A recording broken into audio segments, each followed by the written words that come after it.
And welcome to the latest edition of A Bit of Everything. I'm Henry Higgins, and today, in this uncertain time of pandemics and lockdowns, thoughts turn to how to pass the time.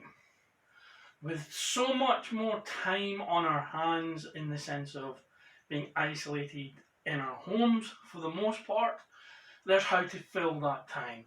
And as many long-term viewers of the show, of the channel, and the shows on the channel will know that video games, writing, and movies take up a large part of our time. But another passion of mine is reading. And as you can see in front of me here, there's a collection of books that I've taken from the shelves as examples of the type of reading I like to do. Maybe inspire someone, maybe inspire yourself to go and find a book or some kind of literature that inspires you and motivates and entertains you. For the most part, while I do like novels, I do like stories, I'm very much a factual reader. I love reference books, encyclopedias. I've got tons of DC and Marvel encyclopedias on the characters and the histories. But in front of me here is a selection that kind of cover the spectrum of what I'm talking about. So over here, there's 101 horror movies, which is a good one. John Landis's Monsters in the Movies. Film posters of the 70s. 100 years of cinema here.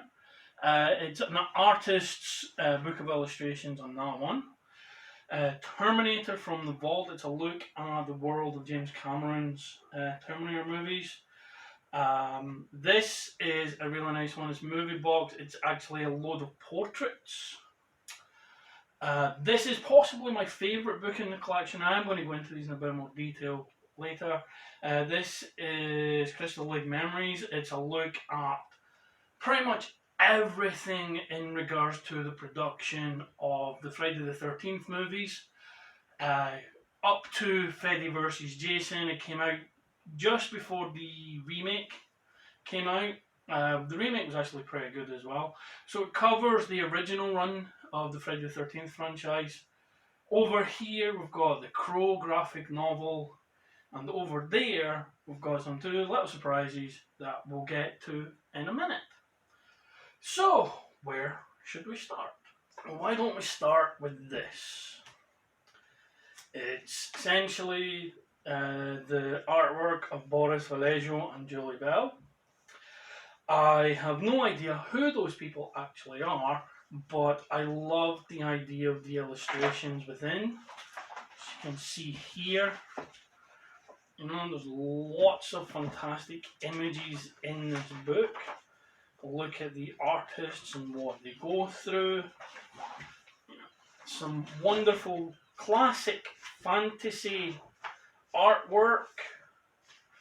Some of it a bit risque, as is the norm in this type of art illustration. Some really, really good works in here. Like this one, I absolutely adore this mermaid one here. I think that is an amazing illustration. And yeah, this is just, I love fantasy art. And it's not all fantasy art, the majority of it is. Now, if you look at the detail here, with the work and the wolf and everything, it's just a really nice book, this one. I got this, most of these either were gifts or I got them from The Works, which is a really good shop to pop in every now and again. That one, that was a really nice book. Recommended retail price is £20. And that's a good one if you quite like art and illustration. This one is self-explanatory. It's the 70s. The 70s was fantastic for movies. Obviously, I was born in 77, so I'm a bit beyond that. Didn't really get into movies until the 80s. But as this is, it's basically film posters of the 70s, as the name suggests.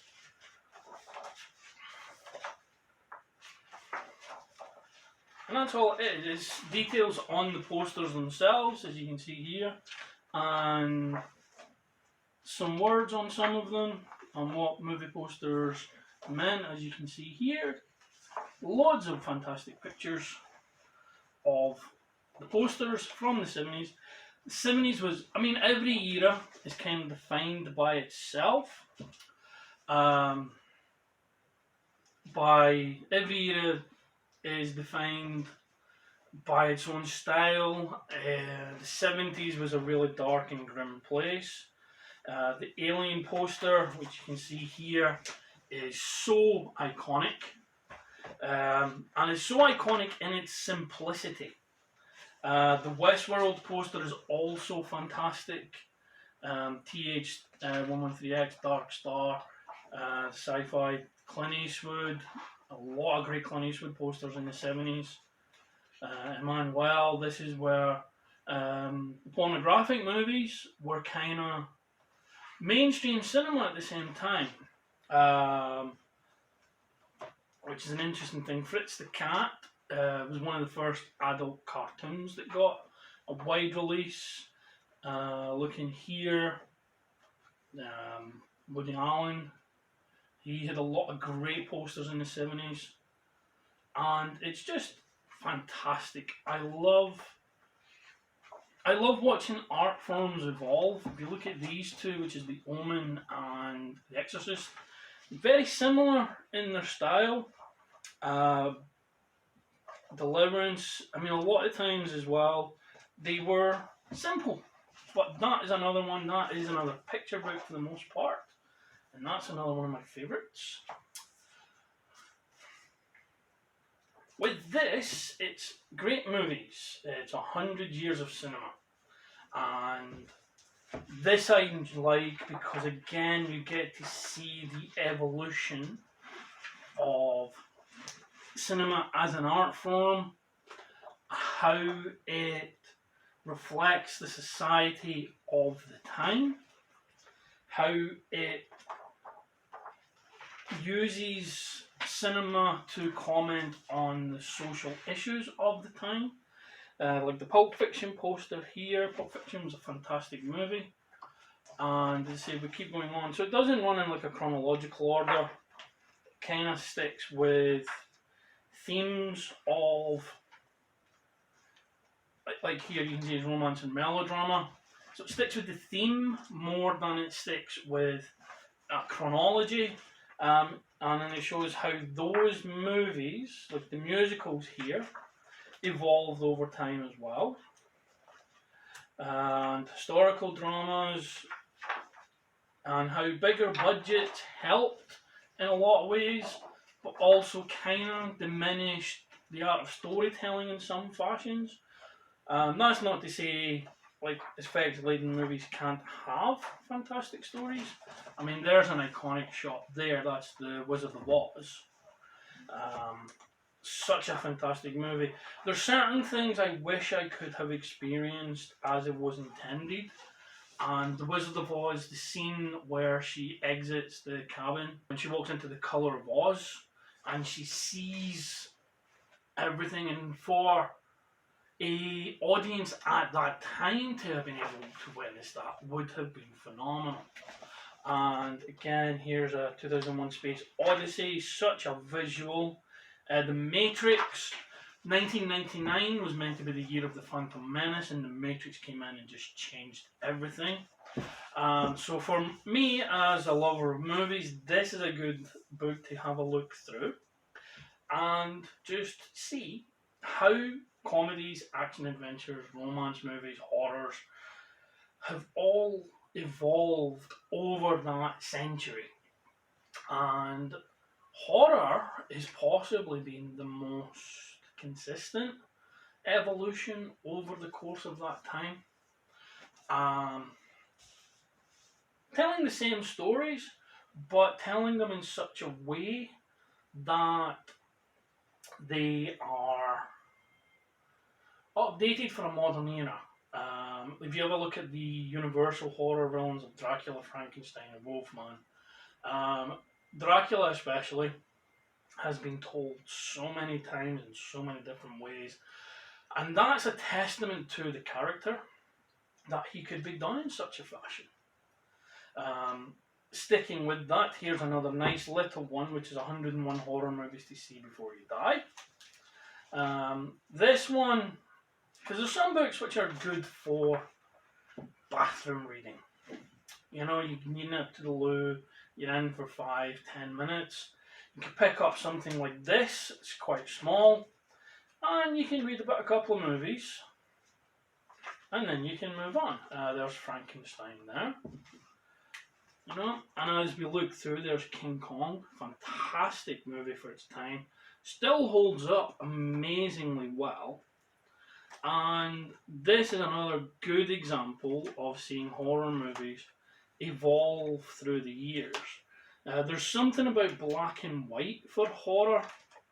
I mean, there's a classic shot from The Omen, and there's something about black and white in horror. It just gives an extra spooky edge, and they're possibly the greatest werewolf transformation ever committed to cinema. And Nightmare on Elm Street, it's arguably the greatest horror icon of our generation. I say our generation, I say the modern generation. And sticking with monsters in the movies, this is one from John Landis. John Landis has done the Blues Brothers, Trading Places, Coming to America. He's done a load of great movies. But he also did American Werewolf in London. He directed Thriller, the Michael Jackson video. And so while he's known a lot for his funny movies, his comedy movies, he has done some horror as well. And this one is a really good one. It's monsters in the movie. So this actually discusses the evolution of certain characters. Like if you can look here, here's loads of different versions of vampires over the years. Invisible Man is mentioned here. The Fly. The Fly is a fantastic example of when a remake can be superior to the original, but the original still is fantastic. This is Tyrion the Mad Scientist trope in horror, and this is just a fantastic book to go through. If you're a fan of horror, this is a great way to have a look and see about how the monsters were created, how they were conceptualized, how they were created for the cinema, how they were created for the screen, and how they are evolutions of, in some cases, they're evolutions of previous things. Like here's Killer Dolls, so we've got Billy the puppet from Saw, we've got the Puppet Master.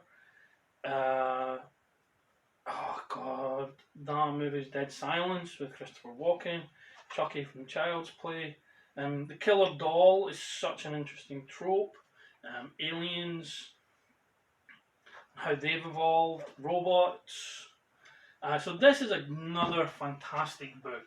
I got this for the works. Its recommended price is $18.99. I got this for the works for £4.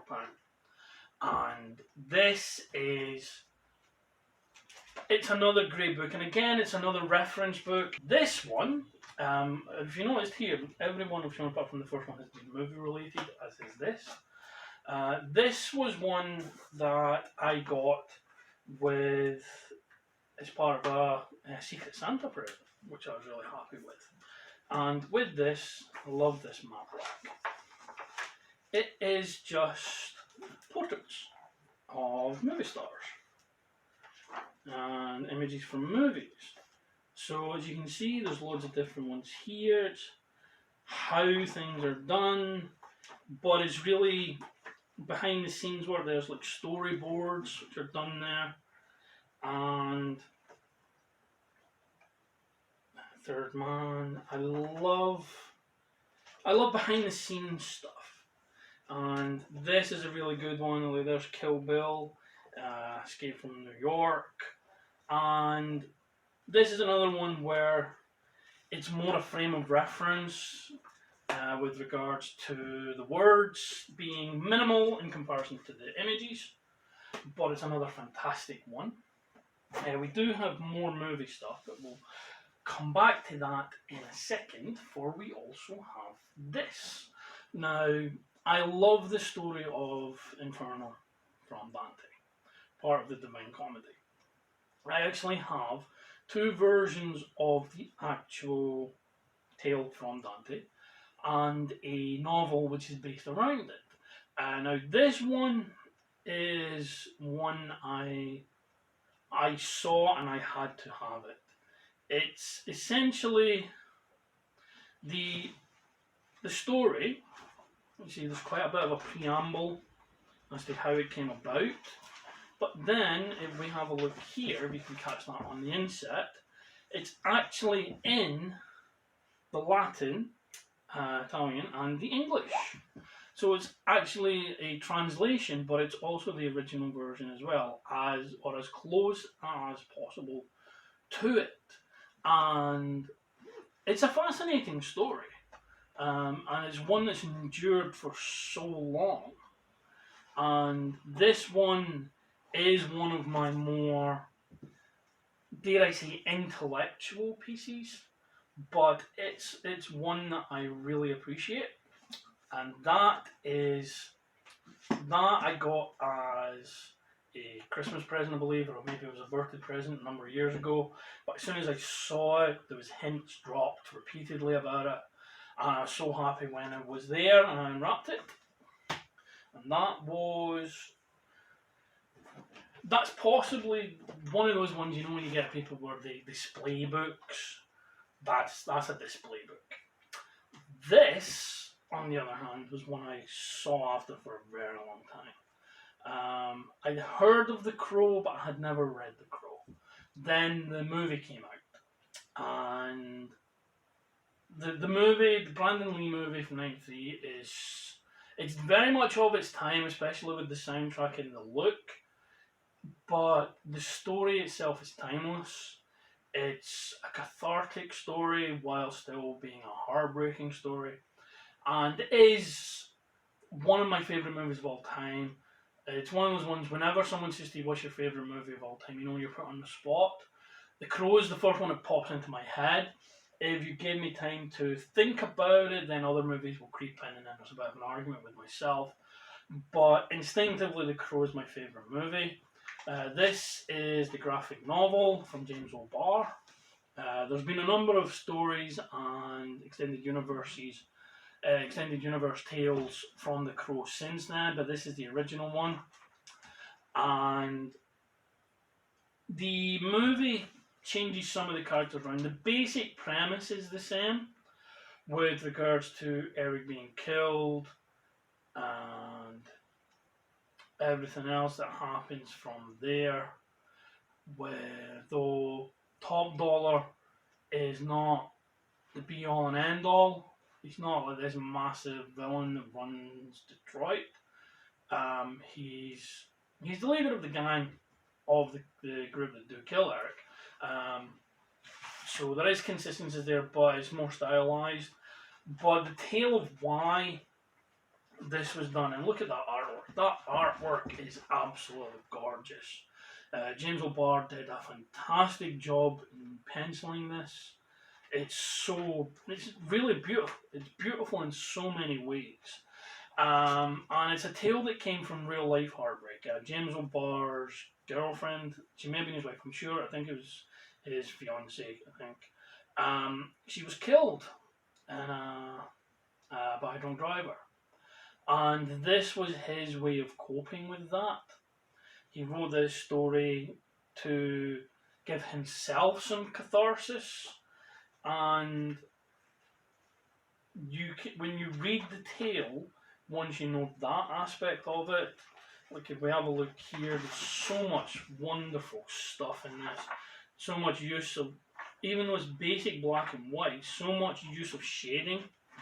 That this is one of my favourite tales.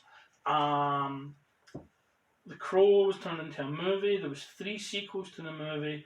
I enjoyed them all. The first sequel, Set of Angels, is my favourite. And then the other 2 are good but not as good. There's also a TV series made starring Mark Dacascos as Eric Draven, this character. The sequels had different people being the Crow.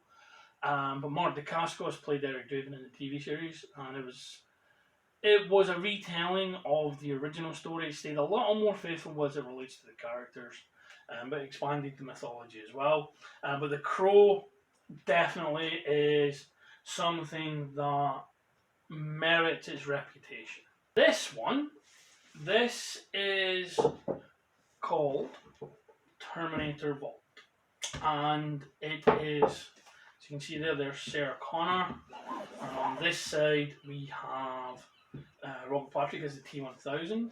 And what it is, it's a complete story of the making of Terminator 1 and 2.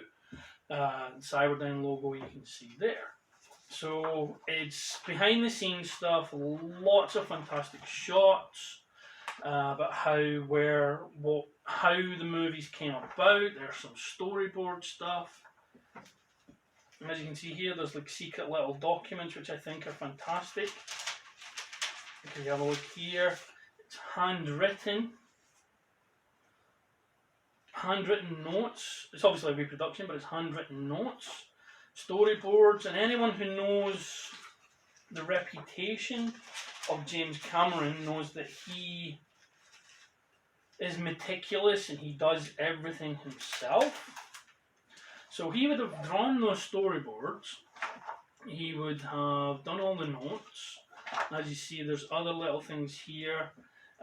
There's an absolutely fantastic thing. This is a replica, it says on it at the back there, as you can see, reproduction of the actual photo that Kyle Reese has when he comes back. These are little images showing various people involved in the production. This is how you do a behind the scenes book. And the fact that you have a copy of the Sarah Connor picture is just phenomenal. Obviously, again, it's a reproduction. The end of the first movie is depicted there. And you see, you get these little dockets all the way through the book. And it's a reproduction, like here's a Japanese poster of the first Terminator. Shots from Terminator 2. More artwork and cinematography, and this is one of my favourite behind the scenes books. It's just phenomenally done, phenomenally put together. James Cameron is a genius, of that there is no doubt, and the amount of extras, it's a book that comes with the extras like a DVD would, and that, if you see this and you're a fan of the Terminator movies, especially the first two, I fully recommend you get this. This was £30, recommended retail price. I got it from The Works for £5. So again, The Works is a fantastic place to go and get some cheap books. But that is phenomenal. And then there's this. I am a huge Friday the 13th fan ever since my Uncle Mick got me. I watched the fifth one first. I was watching that with him when I was a young boy. And that kind of moulded me into the horror fan I am today. And this is the complete history of Friday the 13th. And it has interviews and input with pretty much every single person who had a part in the story. And its production, again, it's all behind the scenes stuff. How the special effects were done by Tom Savini. The struggles they had making the movies. Then the sequel being greenlit so early. Because if you have a look at the first movies, they were all released pretty much yearly. Because horror is fantastically cheap to make most of the time. Horror, with a low budget, it recoups its costs very quickly. There's a lot of repeat viewings. And the cast, because most of the cast get killed off, you replace them with unknowns each year. Like Kevin Bacon was in the first one. But Kevin Bacon coming back for the second or the third one would have been an astronomical cost. So what they do is, you hire unknowns. Now this Uber Jason, what I will say, this one here is my favourite look Jason ever had. It pains me that no one has done a figure of that yet. Uber Jason from the movie has had a figure. The remakes had a figure. If you've seen previous videos, you've seen that I have 8 of the Friday the 13th figures. I have 2 through 6 of the original run of movies. There's 2 versions for 5. If you've seen 5, you know why. Then I have the Freddy vs. Jason, and the remake Jason. But 7, 8, 9 never got a figure that I can find anyway. Uber Jason did get some figures, not the NECA version, and Jason X, the original version of Jason in Jason X, never got a figure either. I'm hoping NECA get around to it because they only did the Roy Burnham ones quite recently. So I'm hoping that they eventually get around to it. This I paid full price for. This I paid £35 for on Amazon. Because being such a Friday the 13th fan, this is possibly the best book that's ever been done in relation to production and the look at how movies are made.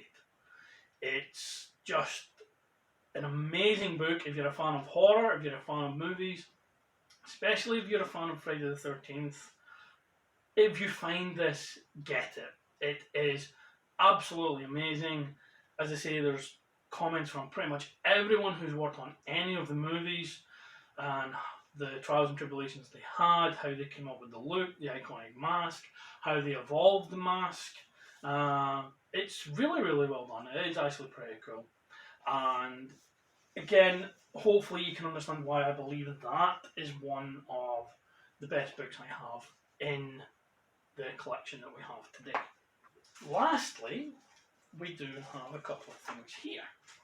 Now this, as you can see here, there's a certificate of authenticity in here. This is Action Comics #1, the rarest and the most expensive comic book ever made. It's the first appearance of Superman. It's considered the first proper superhero comic book. And unfortunately for me, this is a replica. That's what the certificate of authentication says. DC Comics certifies that this is an authentic reprint of Action Comics #1 Volume 1 featuring the first appearance of Superman. The special edition reprint is exclusive to Loot Crate and is signed by Danny Didio and Jim Lee, director and publisher of DC Comics at the time. It is a reproduction, but it is a reproduction in the exact inking style and everything that the original was. It's as close as I'm ever going to get to the original, but it is absolutely phenomenal and it just takes pride of place in the collection simply because of what it is and what it represents. And lastly, we have this, which is Legend of the Dark Claw #1, and if you notice, it's from Amalgam Comics. Now, Amalgam Comics was a short-lived run in the mid-90s because there was a series of books, a series of comics for Marvel versus DC. They finally did it. And the basic premise behind it was that there was this entity, like a god of the Marvel universe and a god of the DC universe, cosmic entities, and they discovered the existence of the other, and they pitted their population against each other. And there was a big battle in Marvel v DC, and then what eventually happened is they got combined in some fashion. And the results was that Marvel and DC characters were melded into one, hence Amalgam. And this is Dark Claw #1. This is possibly the most sought after of all of the Amalgam comics. It's Wolverine and Batman combination. His villain was the Jackal, which was Joker combined with Sabretooth. Other people did get amalgamated as well, like Superman and Captain America got put together, for example. But this is the iconic one. You couldn't get two more perfect characters combined. And as I say, it's essentially, they were almost one-shots in a sense. I mean, they ran for a little bit, but as you can see here, it's essentially just what would happen if Wolverine was Batman. or what would happen if Batman had Wolverine's arsenal. And as you can see here, that is a phenomenal comic panel. Batman with Wolverine's claws and healing factor.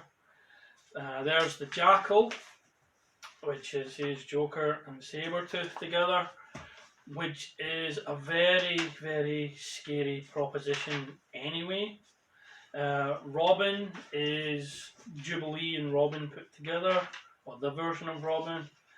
Catwoman is Catwoman and Black Cat, because obviously.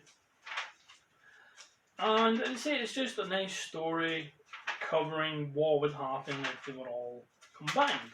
And that concludes our little look at the books that are on my shelves that I take pride in having. Books that I think are fantastic.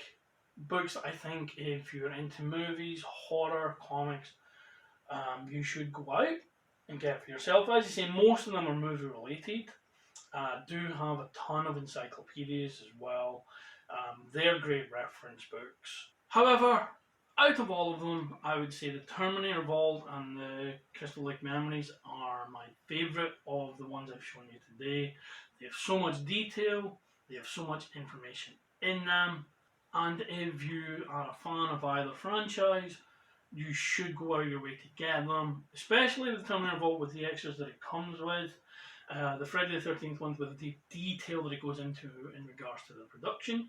Hopefully I've inspired you to at least go out and look at getting one of these fantastic books. Thank you very much for taking the time to spend it with me today. Thank you for tuning in. Thank you for helping to support the channel. Why don't you leave your suggestions below in the comments, either here on the YouTube page, on the Twitter page, on the Facebook page, about what books you have and what books you are excited about. This fantastic t-shirt is one of many social justice t-shirts you can get at cakenext.com/merch, as well as other fantastic t-shirts and merchandise there, so check that out. Stay tuned next week for another yoga video. Zavi last night had a fantastic deal on DC figures. It was 4 for 20 or 8 for 30, so I got 8. So they could be here by next week, which means we'll have a mega unboxing video. Unfortunately, as I'm working from home and I don't have a printer, the top 10 movies of the decade has been delayed, simply because I don't have a way of printing the scripts out. So until we're actually back in the office and I can print the scripts out, that is on hiatus, but do look out for it. It will come eventually. Stay home, stay safe, keep yourself entertained any way you can to. Board games, movies, books, other YouTube channels. Look back the archives of this YouTube channel. Content providers here, there and everywhere are doing a fantastic job of keeping the content going in this situation. Any questions, keep them down below. But thank you and goodbye.